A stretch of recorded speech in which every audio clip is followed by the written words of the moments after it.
The sun poured through the lace curtains, illuminating the living room in a golden glow. The aroma of freshly brewed tea mingled with the faint scent of jasmine from the garden outside. For 15 years, I had built this life, a life I believed was perfect, a sanctuary of warmth, love, and laughter. My husband, Adnan, was already in the kitchen, humming an unfamiliar tune. He always had a way of filling a room with his presence, a magnetic charm that drew people to him, myself most of all. He kissed me lightly on the cheek, murmuring, "Good morning, my love," before turning his attention to our son, Hamza, who was struggling to finish his homework at the dining table. Hamza looked up, frowning. "Dad, can you help me with this equation?" Adnan chuckled softly. "Of course, son. Let's solve it together." I watched them, a sense of quiet contentment settling in my chest.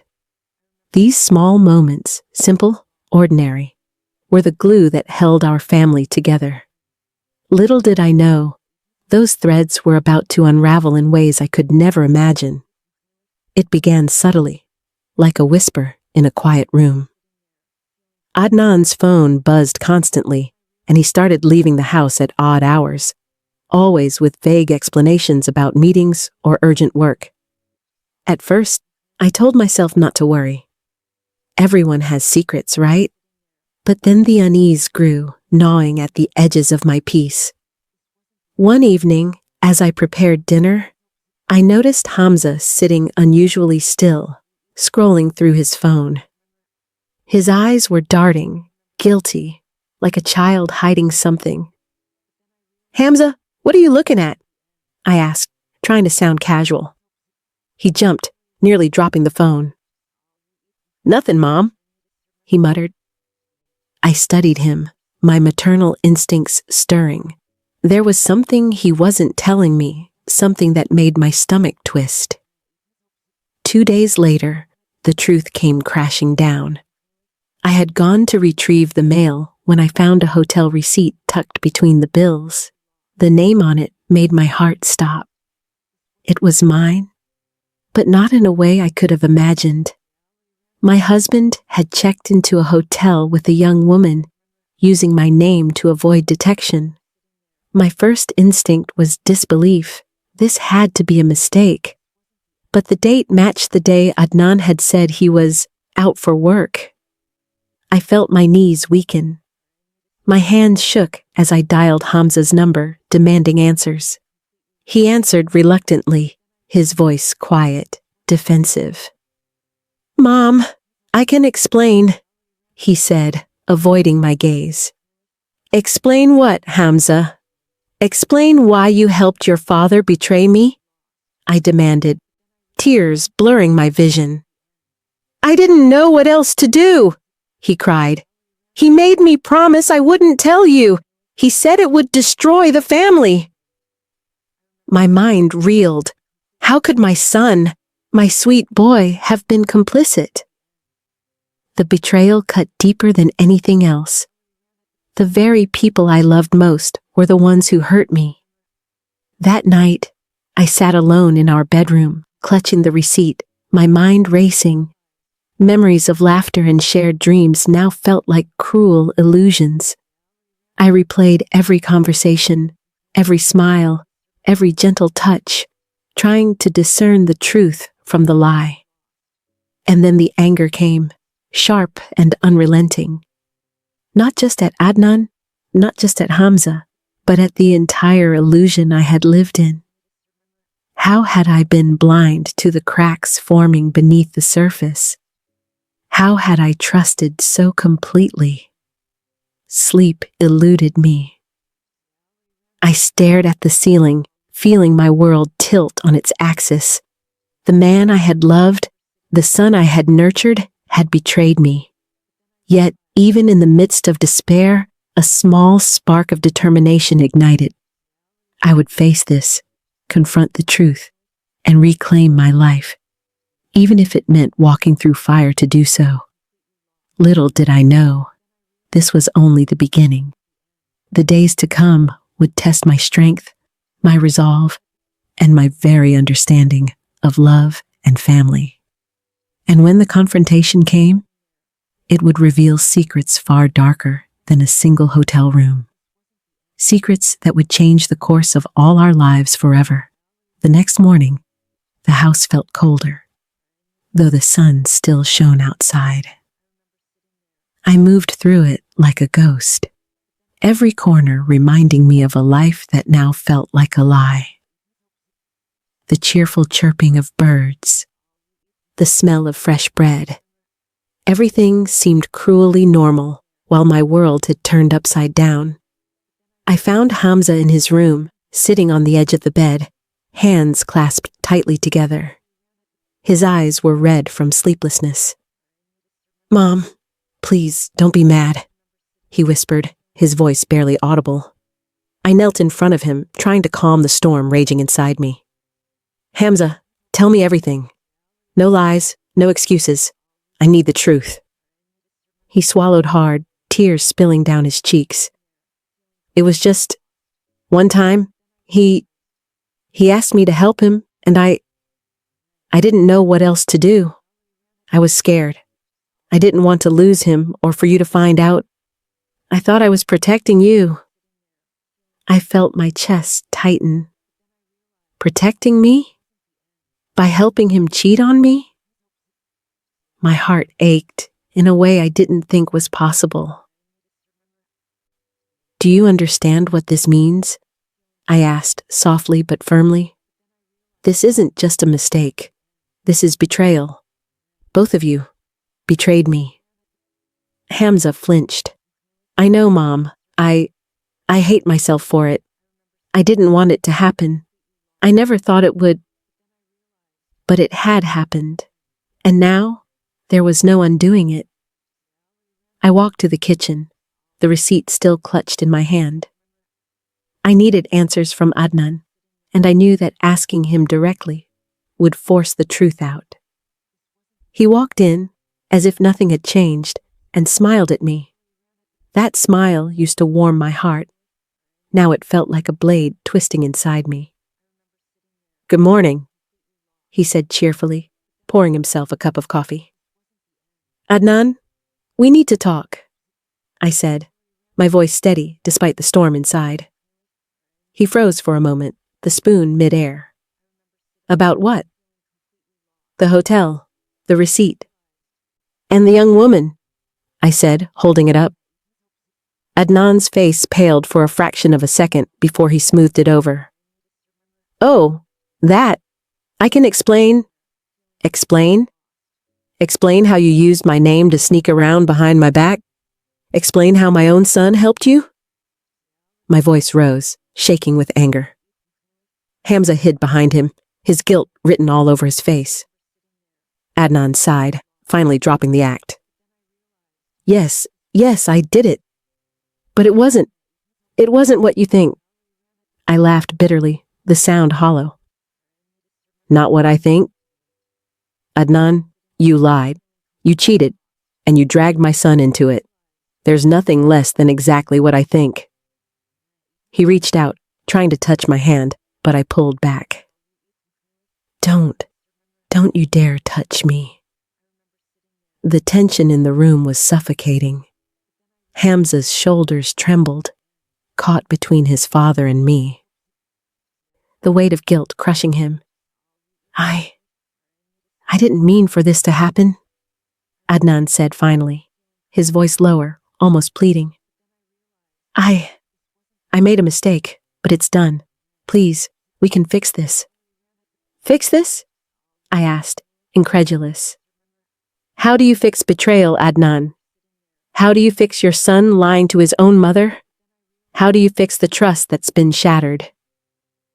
Silence filled the room, broken only by the ticking of the clock. The reality was unbearable. The man I had loved, the family I had cherished, had crumbled before my eyes. That night, I didn't sleep. I sat by the window, staring out at the street below, replaying every memory, every promise, every lie. I realized that the life I thought I had, safe, predictable, full of love, was an illusion. But even in the darkness, a small ember of strength glowed. I would not let this break me. I would confront them, demand accountability, and reclaim my life, whatever it took. The coming days would test me in ways I could never imagine. Secrets would be revealed, lies would surface, and in the end, I would have to make choices that could either destroy my family completely or finally set us free from the shadows of betrayal. The house felt like a battlefield. Every creak of the floorboard, every whisper of wind against the windows seemed amplified. I knew I had to face them both, Adnan and Hamza, before the walls closed in on me entirely. I called them into the living room. Adnan arrived first, attempting a casual smile, but I could see the tension in his jaw. Hamza lingered in the hallway, his eyes darting between us like a trapped animal. I took a deep breath, steadying my voice. We need to speak, both of you. No excuses, no distractions. Adnan raised an eyebrow, a flicker of annoyance in his eyes. Love? Can we not do this now? I'm tired. No, I said firmly, cutting him off. We are doing this now. I need to know why. Why you betrayed me. Why you used my son to cover your lies. Hamza stepped forward, his voice shaking. Mom, Silence, I snapped. Not yet, Hamza. First, you. I turned to Adnan. Look at me. Tell me why. Tell me the truth without hiding behind words or charm. Adnan's shoulders slumped. For the first time, he didn't try to charm or manipulate. I don't know why I did it. It was a mistake. A terrible mistake. I didn't think. I wasn't thinking. Just what? I pressed.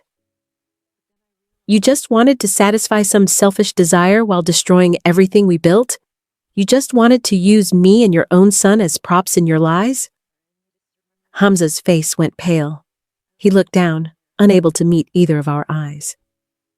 I was scared, Adnan admitted, his voice low. Scared of losing. You. Scared of everything. And I convinced myself it was just a fling. It wouldn't matter. It would never be found out. I laughed bitterly. It did matter, Adnan. It matters more than you'll ever understand. And now look at what you've done. You dragged our son into this. Hamza. Look at me, son. Hamza finally raised his tear-filled eyes. Mom, I didn't want to hurt you. I thought I was helping. I thought, if I helped Dad, everything would be okay. Helping him? I asked, incredulous. Hamza, do you even hear yourself? You covered for someone who betrayed your mother. Your own mother. How could you think that's helping? The room fell into a heavy silence. Adnan sank into the couch, burying his face in his hands. Hamza slumped to the floor, head in his hands, guilt written all over him. I paced, trying to control my racing heart. Do you know what it feels like? I said, my voice trembling with rage and heartbreak. To discover that the people you love most are capable of such deceit? To realize that the foundation of your family is built on lies? Adnan didn't answer. Hamza whimpered softly. I should hate you both. I continued, my words sharper with every syllable. I should walk away and never look back, but I need to understand why. Why you betrayed me. Why our family became so fragile that it could crumble from the selfish choices of the people I trusted most. Adnan lifted his head, his eyes red, his charm gone. I can't explain it fully. I was weak, and I failed you. I failed our family. I don't expect forgiveness always. Don't, I interrupted, shaking my head.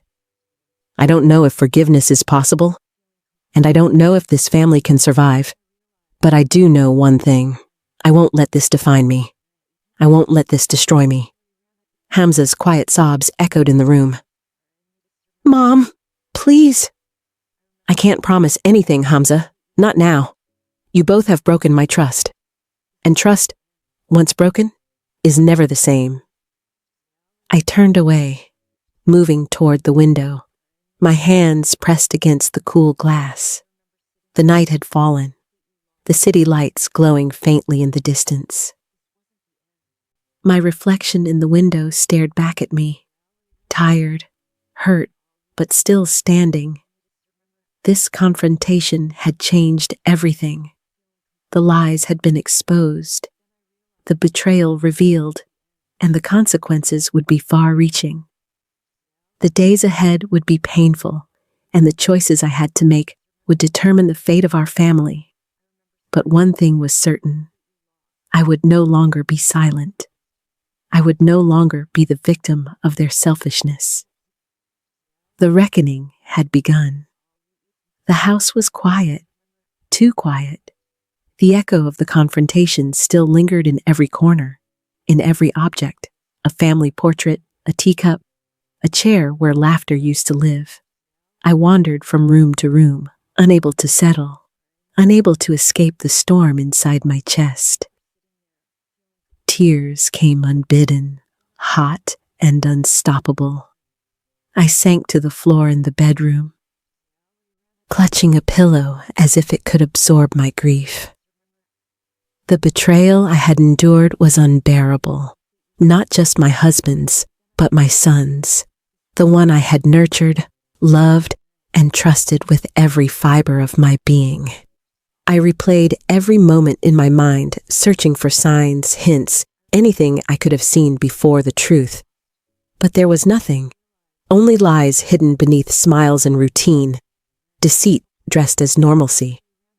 Hamza knocked softly on the door. Mom, can I come in? I don't know if I can face you right now, I said, my voice breaking. I just want to say I'm sorry, he whispered. Sorry isn't enough, Hamza, I said through tears. You helped him. You betrayed me. How can I ever trust you again? He slumped to the floor beside me. I know. I hate myself for it. I didn't want this to happen. I didn't know how to stop it. I closed my eyes, letting the weight of my sorrow press down. I feel like my whole world has collapsed. Everything I believed in, everything I thought was safe, it's gone. For the first time in years, I felt completely alone. The home I had loved, the family I had built, had turned into a place of ghosts and shadows. My grief was a living thing, coiling around my heart, suffocating me. Yet even in the darkness, a tiny spark flickered. Anger began to rise alongside sorrow, not destructive anger, but a fierce, protective force. Anger that whispered I didn't have to remain broken. Anger that reminded me I still had my voice, my mind, my strength. I rose unsteadily, pacing the room. I can't undo what's been done. I can't erase the betrayal, but I refuse to let it define me. I will survive this. I will find my way back. I will reclaim myself, even if it means walking away from the people I love. That night, I didn't sleep. I sat by the window, staring out at the city, letting the cool night air brush my face. My reflection stared back at me in the glass, haggard, tear-streaked, yet unbroken. I traced the outline of my own eyes, imagining the woman I wanted to become.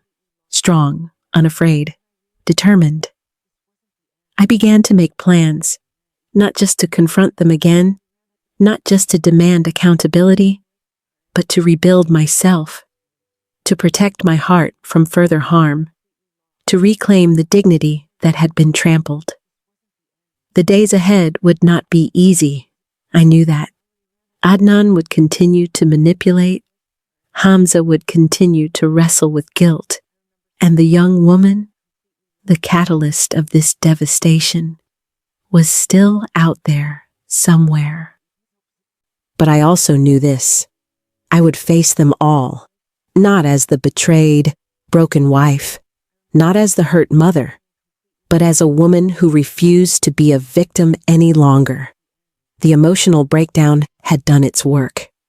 It had stripped away the illusion of safety. It had revealed the fragility of trust, and it had forced me to confront the raw, painful truth.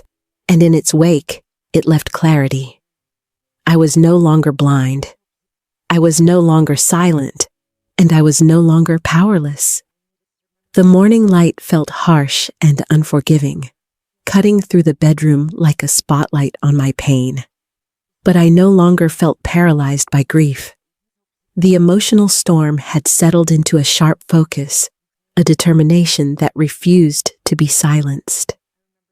I had to act, not just for myself, but for the future of our family and for the dignity that had been trampled. I called a family meeting, insisting that Adnan and Hamza sit together with me. This time, there would be no avoiding the truth, no excuses, no half answers. Adnan arrived first, his confidence fractured. The smugness that had once charmed me was gone, replaced by something heavier, a realization that the consequences of his actions were real and unavoidable. Hamza lingered in the doorway, hesitant, eyes downcast. I began, my voice calm but unwavering. This stops now. No more lies, no more hiding. I will hear the truth from both of you, and I will decide what happens next. I am not asking for forgiveness. I am demanding honesty. Adnan shifted in his seat. Awais, No, I interrupted, holding up my hand. Not excuses, not justification, only truth. Now. Hamza took a shaky breath. Mom, I told you everything I know. I didn't know how else to protect you. I thought if I helped Dad, I was keeping the family together. By lying, by betraying me, that's not protection, Hamza. That's complicity, I said firmly. Adnan's voice was low, almost pleading. I was weak, Awais. I lost myself. I don't expect forgiveness, but I want a chance to make things right. Right? I asked, incredulous. Do you even understand the depth of what you've done? Do you realize how much trust has been shattered? How our family has been poisoned? He nodded slowly. I do, and I'm willing to do whatever it takes to fix it. I studied him, weighing his words against the years of betrayal, the nights of lies, the shame inflicted upon me. And then I set forth the rules, boundaries that would protect me and ensure accountability. No more lies, no matter how small. Every word spoken would be truth, even if painful. Hamza would receive guidance and counseling to help him process his guilt and understand the consequences of his choices. Adnan would attend therapy to confront his actions and work on the issues that led him to betray his own family. Transparency in all communication, messages, calls, and meetings. No secrets. I could see the weight of these rules on their faces. Neither seemed to fully grasp how serious I was, how determined I had become. This was not about punishment. It was about justice, accountability, and rebuilding a foundation that could survive the fractures of betrayal. Days turned into weeks. The conversations were painful, raw, and often filled with tears. Hamza struggled with guilt, but slowly, he began to understand the depth of his mistakes and the importance of honesty. Adnan resisted at first, his ego bruised, his manipulative tendencies emerging, But therapy forced him to confront his selfishness and the pain he had caused. I focused on myself too. I began journaling, documenting every thought, every emotion, and every step of this journey toward healing. I reconnected with friends who had long been distant, leaning on the support of those who loved me unconditionally. One evening, after a particularly long day of therapy sessions and heart-to-heart conversations, I sat by the window once again. The city lights shimmered, reflecting in my eyes. I realized that this journey wasn't just about holding others accountable. It was about reclaiming myself. I had been broken, betrayed, and humiliated. But I had also discovered a strength I never knew I possessed. I was no longer the same woman who had blindly trusted. I was wiser, stronger, and more aware of my worth. The path forward was not easy, and it was far from perfect. But for the first time in weeks, I felt a flicker of hope. Hope that trust could be rebuilt. Hope that my family could find a new equilibrium. And hope that I could emerge from this betrayal not as a victim, but as a woman who had survived and grown stronger. And in that quiet moment, I made a silent vow. I would never allow anyone to diminish my worth again. I would hold myself with dignity, demand honesty, and never compromise my integrity. No betrayal could erase the strength that had been forged in the fire of heartbreak. The journey toward healing had begun, and I was ready to face whatever came next. Months had passed since the revelation that had shaken the foundation of my life. The house no longer felt like a battlefield, though the scars of betrayal were still visible in every room, in every memory. But the air was lighter now, charged not with fear and mistrust, but with cautious rebuilding. Adnan had changed, though imperfectly. Therapy forced him to confront the selfishness and weakness that had led him to betray both me and Hamza. Some days were harder than others. Old habits and excuses tried to creep back, but the consistent presence of honesty and accountability kept him grounded. Hamza, too, was transforming. The guilt that had once crushed him slowly softened into responsibility and understanding. He began to apologize, not just to me, but to himself, recognizing the importance of integrity and the weight of his choices. And I had discovered a strength I hadn't known I possessed. I no longer lived in fear of betrayal. I no longer doubted my own judgment or questioned my worth. I had learned to set boundaries, to demand respect, and to cherish myself as fiercely as I cherished my family. One evening, we sat together in the living room, a rare moment of calm. Adnan poured tea, carefully avoiding the gestures that had once masked manipulation. Hamza passed me the sugar bowl, his hands shaking slightly as he made eye contact for the first time in weeks. "I want to thank you, Mom," Hamza said softly, "for not giving up on us, for showing me that even when I make mistakes, I can still become a better person."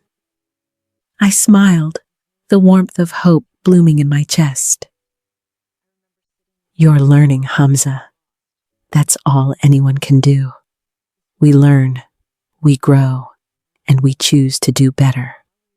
Adnan cleared his throat, his voice steady. "I don't deserve forgiveness, but I promise to keep earning your trust every single day. I will never take it for granted again." The road to redemption wasn't easy, nor was it complete. There were moments of doubt, nights of lingering anger, and shadows of old pain that threatened to return. But we faced them together, honestly, without hiding behind lies or false pretenses. I began to invest in myself as well, through hobbies, friendships, and personal growth. I discovered passions that had lain dormant, and I realized that my life was not defined by betrayal, but by how I responded to it. I was resilient, capable, and deserving of respect and love. The young woman who had once threatened to unravel our family faded from our lives, powerless in the face of truth and accountability. Her presence became a lesson, a reminder of the fragility of trust and the importance of boundaries. Looking back, I understood that the betrayal, as painful as it was, had also been a catalyst for growth. It forced us to confront truths we had long ignored, to repair broken connections, and to build a stronger foundation for the future. And so, our family moved forward, not unscathed, but wiser, stronger, and more honest. The bonds of trust had been tested and strained, but they endured, and I, once shattered, had become whole again, stronger, braver, and unafraid of the future. As I watched the sunset from the window that evening, the golden light bathing the room, I whispered to myself, softly but firmly, I survived, I healed, I am stronger than my pain, and nothing, not betrayal, not lies, not even fear, can take that from me. The shadows of the past still lingered, but they no longer defined me. The fire of betrayal had forged a new woman, resilient, empowered, and unbreakable. And for the first time in a long while, I felt at peace.